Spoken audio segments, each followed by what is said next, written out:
Recaudación de marzo creció en un 36% debido a la regularización del impuesto a la renta. Esto de acuerdo a información de la Superintendencia Nacional de Aduanas y Administración Tributaria, SUNAT. Se recaudaron 16.488 millones de soles de ingresos tributarios del gobierno central netos, es decir, 5.136 millones de soles más que en marzo del año pasado. Según la SUNAT, el crecimiento de la recaudación se debe al desempeño de la actividad económica, además de los pagos extraordinarios, recordemos, obtenidos por la acción de la institución y el adelanto de desembolsos por regularización de renta que se esperaban para el mes de abril.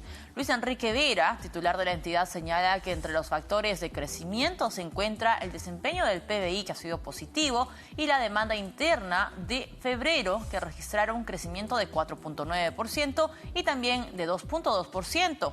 Estos resultados percutieron o impactaron positivamente en la recaudación del IGB interno y del impuesto a la renta empresarial.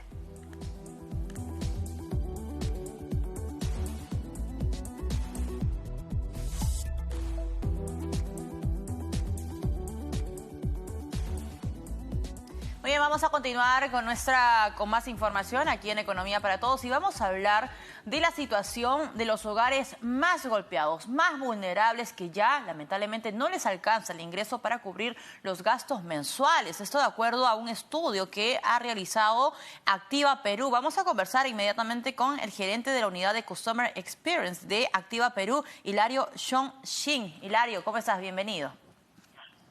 ¿Qué tal? Buenas tardes.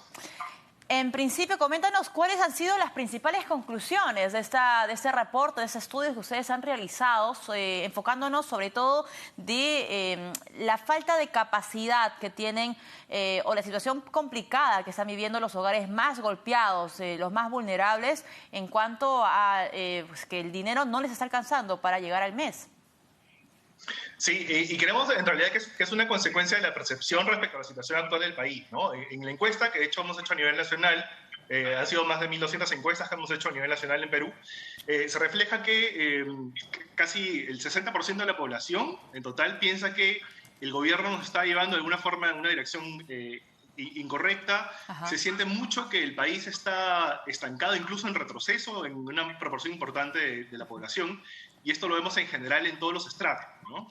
Y como tú bien decías también, la situación actual que se percibe del país, incluso respecto al año anterior, también se percibe como negativa, ¿no? Y un dato también interesante que veíamos es que casi 7 de cada 10 de las personas que hemos encuestado menciona que desde su perspectiva la situación económica del país está peor o mucho peor que hace un año, ¿no? Que en comparación con hace un año. Uh-huh. Ajá. ¿Y esa situación cómo se observa, digamos, en detalle en los segmentos C y D? Sí, incluso ya el segmento C te diría que es un poco más, ha sido un poco más golpeado, lógicamente, ¿no? Uh-huh. En los segmentos C y D, esta proporción de personas que piensan que la situación es peor que el año anterior llega hasta los 70, incluso el 75%, ¿no? Entonces, sí, lógicamente ha sido un segmento bastante más golpeado. Uh-huh. Y lo mismo se ve también en el segmento A y B, ¿no? Y muy lejos de pensar de que, bueno, ellos son los que tienen más plata, de repente pueden comprar, se pueden abastecer de comida, pueden pagar los servicios básicos. En casa también igual hay un porcentaje de afectación de 20-30% aprox. Totalmente, totalmente. Y de hecho, incluso, ¿no? El segmento del ingreso económico A, que claro, como tú bien dices, ha podido afrontar un poco mejor la situación actual, incluso entre ese segmento, casi 6 de cada 10 está sintiendo también que la situación comparada con un año anterior ha sido peor o mucho peor, ¿no? Entonces, entre este segmento también se siente que la situación es negativa. Hilario, ¿cuáles son las causas por las que las familias, sobre todo las más vulnerables, no están llegando a cubrir sus gastos mensuales? Es decir, el ingreso que ellos perciben no les alcanza o llegan a las justas. Claro. A ver, esto viene acompañado de un incremento, por supuesto, que se ha visto en los precios, incrementos de precios en toda la canasta básica, básicamente, incremento que, por supuesto, no viene acompañado de un incremento de los ingresos. La alta tasa de informalidad que tiene el país también, por supuesto, afecta a esto, ¿no? O sea, si bien había un incremento hace poco del salario básico, esto no afectaría al empleo informal, que es mucho en el país, ¿no? Entonces, siendo así, lo que los números también nos mostraban es que casi un poco más del 50% de la población a nivel nacional está sintiendo que hoy en día no les está alcanzando el ingreso que perciben a mes para afrontar todos los gastos respecto a servicios básicos, estudios, arriendo, pagos de créditos, pagos de tarjetas de crédito. Entonces es mucha la gente afectada. Incluso, regresando al comentario que hacías hace segundos atrás, incluso entre el segmento del nivel socioeconómico más alto, si nos enfocamos en el A, incluso en ese segmento 30%, ¿no?, del grupo de nivel socioeconómico A está sintiendo lo mismo, ¿no? Ese segmento también siente que no está pudiendo afrontar los gastos mensuales.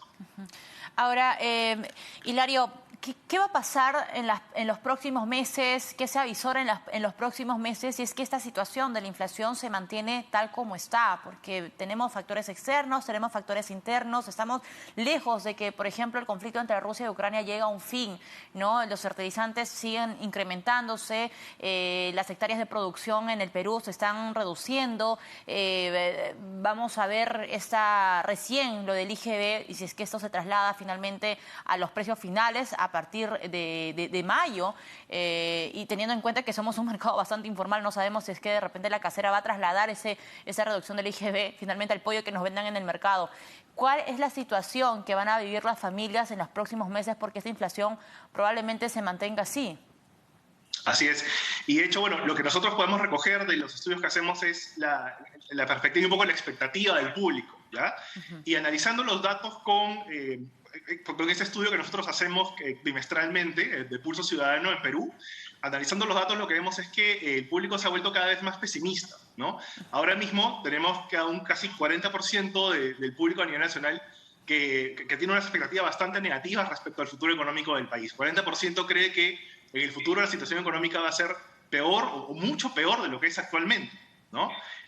Sí es cierto que hay algunos segmentos que tal vez son un poquito más optimistas, usualmente es el público más joven, el que tiene expectativas más positivas respecto a lo que va a venir, pero en general se siente bastante pesimismo respecto a la situación futura. Ahora, si desagregamos esto Hilario, a nivel regional, Lima, Lima y regiones, ¿cuál es la fotografía que se tiene? ¿Esta misma sensación también se traslada en las regiones? ¿Es más complejo en las regiones? ¿Cómo lo tienen ustedes? No, te diría que no. O sea, vemos las diferencias son un poquito más marcadas a nivel de edad y respecto a niveles socioeconómicos y a ingresos, ¿no? Que está ligado a esto. No hemos visto diferencias marcadas respecto a Lima versus provincias, por ejemplo, ¿no? Esta sensación y este pesimismo que hemos visto un poco respecto a las expectativas futuras, vemos que se refleja tanto en Lima como en provincias, por igual, ¿no? Pero sí vemos diferencias nuevamente respecto al nivel de ingresos y respecto a la edad de las personas. El pesimismo se mantiene a lo largo de todo el país. Hilario, ¿y cuándo fue la última vez que ustedes hicieron un estudio similar? ¿Cuándo fue la última vez, un poco para poder comparar si es que esos porcentajes han incrementado o no? Sí, en agosto del año pasado fue la última medición que hemos hecho. A partir de este año ya las mediciones van a ser de forma bimensual. ¿Bimensual? Así es, a partir de este año. Pero la última medición que se hizo, además de esta que hemos sacado hace poco, fue en agosto del año pasado. O sea, prácticamente un año ha pasado desde este estudio que ustedes han realizado. ¿Y las cifras se mantienen? ¿Es el rango que se mantiene, por ejemplo, en el sector C y D, 54-69%? No, las cifras son un poco más pesimistas respecto a la situación anterior, ¿no? Respecto a la percepción de la situación económica actual, vemos que la percepción es bastante más negativa. Respecto a la proporción de personas que siente que no les está alcanzando el ingreso, ¿no?, para cubrir los gastos, vemos que es bastante menor la gente que siente que le alcanza para cubrir los gastos del mes. Incluso posteriormente, evaluando y hablando un poco más de en qué finalmente desencadena todo esto, incluso evaluando los próximos gastos que se vienen, ¿no? La proporción de personas que, por ejemplo, pensaba viajar en Semana Santa y que lo ha hecho, el gasto que se espera tener en festividades prontas, como por ejemplo el Día de la Madre, hemos visto también que han habido caídas importantes, ¿no? La gente ahora mismo, por todo lo que está atravesando y por sus expectativas respecto al futuro, está pensando gastar menos, o por lo menos menos que el año pasado. Y se están dirigiendo, cuando a la hora de hacer las compras en el mercado, se dirigen a marcas un poco más genéricas, ¿verdad? Esa es la salida que se está realizando. Y bueno, hay una estrategia sumada de, no sé si de marketing de las bodegas, ¿no? De apelar a las promociones, a los descuentos, un poco para poder colocar los productos y no quedarse con ese stock. Pero tú mencionas algo muy importante. Claro, se viene la campaña del Día de la Madre. Va a ser una campaña bastante fría, ¿no?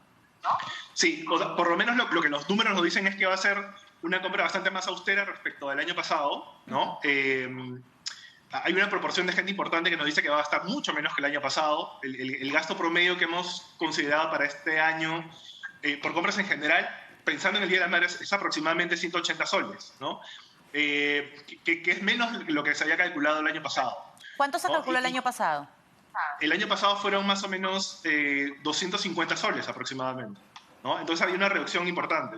Wow. Hay una reducción importante. Casi 40% de los encuestados nos está diciendo que va a gastar menos, mucho menos que el año pasado, pensando en el Día de la Madre, ¿no? Es curioso lo que me comentas porque, claro, el año pasado ni siquiera las actividades estaban abiertas al 100% y había cierto optimismo por las cifras. Así es, así es. Pero ha caído un poco el nivel de gasto. La proporción de gente, bueno, ya pasó Semana Santa, pero habíamos medido también cuánta gente pensaba viajar, era bastante menos que el año pasado también, ¿no? Los viajes, claro que incluso ahora que se han abierto un poquito más las fronteras, la gente pensó viajar un poco más a la interna, al interior del país, ¿no? Dentro del país, pero tal vez en distintas ciudades.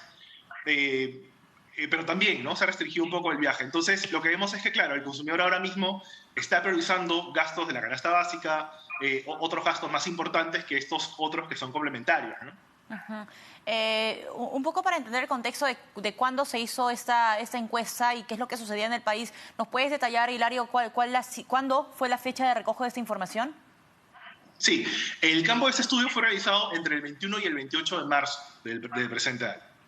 Y la cantidad de encuestas que se hicieron fueron 1.142 a nivel nacional. Bueno, vamos a tener entonces una campaña bastante complicada del Día de la Madre, sin tener, teniendo en cuenta que ya no solamente afecta a los ingresos de la familia, sino también a aquellos microempresarios que viven justamente estas pequeñas campañas, bueno, que pequeña por el tiempo, pero es de las más importantes que abre este 2022 o el que abre todos los años. ¿Se tiene previsto, qué sé yo, deudas en el corto plazo? ¿Qué va a pasar con aquellas familias que no van a poder subsistir, digamos, al mes? ¿Se van a recurrir a deudas? ¿Se van a endeudar? Sí, probablemente, y claro, dependiendo del nivel de acceso que pudiesen tener, van a recurrir o a los bancos o a alguna fuente de financiamiento informal, que también es una opción para segmentos de niveles económicos más bajos. Bueno, complicado la situación que se viene porque el Banco Central de Reserva ha aumentado la tasa de referencia, así que va a ser un poco más caro prestarnos dinero, ¿verdad? Exactamente, y eso también explica un poco la popularidad que está ganando, ¿no? Algunas otras alternativas como la posibilidad de que sea un nuevo desembolso de la AFP, pero sí, o sea, se está buscando nuevas fuentes de financiamiento para todos los gastos que se van a venir. Muchísimas gracias, Hilario, por ese tiempo en Economía para Todos. Hilario John-Shin, gerente de la unidad de Customer Experience de Activa Perú, estuvo con nosotros dando un panorama bastante detallado y analítico de la situación de muchos hogares, sobre todo los más golpeados, C y D, que no les alcanza el ingreso para poder